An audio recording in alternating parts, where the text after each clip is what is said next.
গোপ্রোটা camera পড়ে রয়েছে আমার কাছে অনেক দিন যাবত। তো চিন্তা ভাবনা করলাম যে দেখি এটা এখনও ভালো আছে কিনা বা এটা কিছু একটা করা যায় কিনা।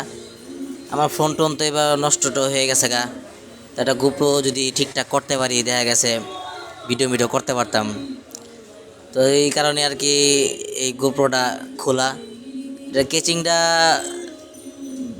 এটা ওয়াটারপ্রুফ না, কেচিংটা লাগাইলে আর কি টুকটাক বৃষ্টির পানিতে এগুলাতে পানিতে কিছু হয় না, সেফটি থাকে। খোলার পরে দেখলাম যে এটা সুইচ উপরে দুইটা সুইচ নষ্ট, পাশের সুইচটা পাওয়ার সুইচটা ভালো আছে। তো একটু অকটেন দিয়ে একটু ব্রাশ করে নিলাম, ওয়াশ করে নিলাম। এখন চার্জার লাগাই দেখবো, চার্জ নাই ব্যাটারিতে, একদমই চার্জ নাই। চার্জার লাগাই দেখবো যে এটা ওপেন হয় কি না। তো এই দেখেন আমি চার্জার লাগাইতেছি।